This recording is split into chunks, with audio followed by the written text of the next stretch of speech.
Hello everyone, Matt here with thevirtualinstructor.com, and in this video I'd like to share with you excerpts from 4 recorded live lessons of a recent live lesson series that we completed on pen and ink drawing featuring a botanical subject. To learn more about how you can access this complete video series as well as the rest of our recorded live lessons, video courses, weekly critiques as part of the Members Minute, and our lesson plans, just visit thevirtualinstructor.com/members today. Now I hope you enjoy the following excerpts. I want to leave enough negative space up here at the top. So I'm just going to start with my first ellipse, kind of more of a circular shape. And I'm looking at the outer bands of the flower. And these marks are going to be very light. I'm not going to press down really hard just so they can be seen here in the video. But I am going to make them very light. We'll refine them as we go. Now the second sunflower, of course, overlaps the first slightly. So I'm going to create that down here. And then our next ellipse, and you'll notice I'm drawing very loosely with mostly my entire arm here. So drawing quickly and loosely. It's important to be loose in the early stage. All right, so what I'm doing here with the petals is since I've got these circular shapes in place, I can just start going around the outside of them and just keep going around, making comparisons as I go. It really is, during the course of a drawing or a painting, it really is like you're learning your subject. All right, so there's a space right here. This is one of those areas where I'm talking about looking at the negative space. So this petal, this stem, and this petal, and this little piece coming out, which is a little bit different than the reference, all create a shape right here, this negative shape in here. And there's another petal that comes out here. And another one we'll add right there. And I want to try to get that shape as close to what we're seeing in the reference as possible. I can start pulling lines that are closer to the pattern that I see here. So the directional strokes are kind of changing. It seems like this next section here is a little bit more linear. All right, for the most part, I want the contrast of value to determine the edges of the flowers, but in a pen and ink drawing, that's not always possible. Sometimes you just have to define the edges. So I'm going to go ahead and define this petal here, since it is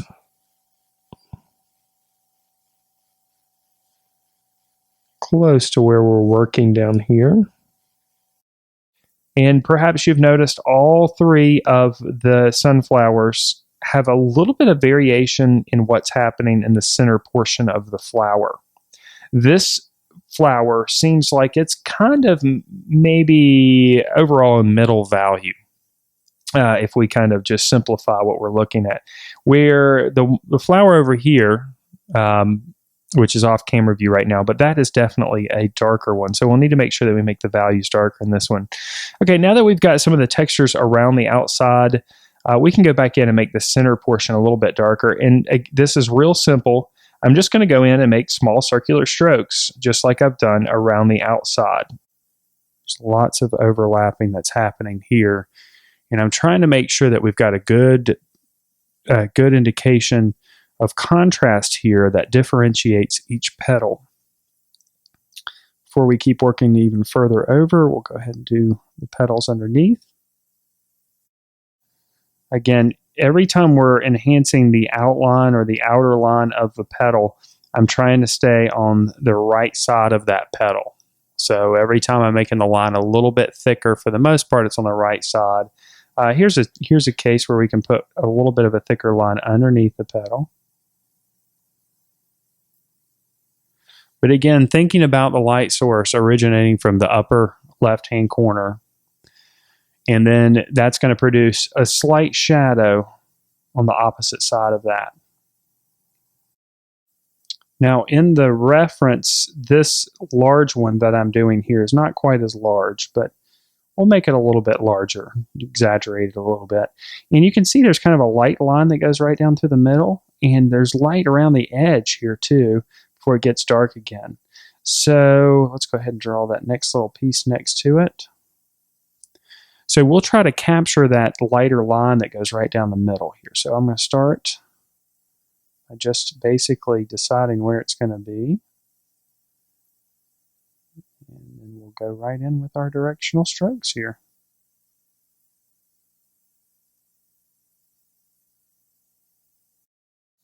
All right, continuing to make smaller circles as I'm working out. I'm not going to sugarcoat things here around the outer edge of the center portion. The patterning out here is a little bit tricky because we have kind of a gray value right here, and then we have these lighter circles, and then we have a little bit of these shadows coming out behind some of the circles. So I'm basically continuing to make circles and just varying the concentration of those circles. And then I'm going to go back and add some of those darker bits of value in just a minute. And remember, we understand things and see things in the or we understand things around us in the world based on relationships of what we see around them. It's all about context. And the same is true when you're creating a drawing like this, where you're basically having to reduce what you're seeing into basic lines. So if we just saw that part on its own, let's say you started this drawing in this area and that's all you saw, you might say, hey, wait a minute, that doesn't make sense. And if you don't continue and add the petals and things so you can see everything in totality and see everything together, you might quit. You might be encouraged to quit. So you can't do that. But I think some folks, a lot of times they start a drawing, they're on the right track, they're evaluating what they're seeing and translating it into their drawing exceptionally well, but they just don't have enough information on the surface yet to have that comparison that we need to have in place in order to understand what it is we're looking at. Some of these flowers, there's not a whole lot of information as far as the directional strokes go, but I'm sure you can probably make an educated guess as to what direction you should make those strokes. You might leave some of them completely strokeless and see if that works. Remember, you can always come back and make additional marks if need be. We need to be doing things that challenge us. And when we do things that challenge us and we succeed at them, those are the things that we're most proud of. If you think about your most proud accomplishments in life, there are probably things that were hard or difficult at some point, or they were time consuming. They're things that not everybody can do. And if we look closely at this one definitely has a lot more vertical strokes in it. So I'm going to start over here and create more vertical strokes. It's amazing how these are all sunflowers. We might get a little bit more circular as we get close to the center. But they all have really completely different, not completely different, but different patterns on the inside, or we're addressing them with different patterns, but they still should look like they're all sunflower seed or sunflowers, period.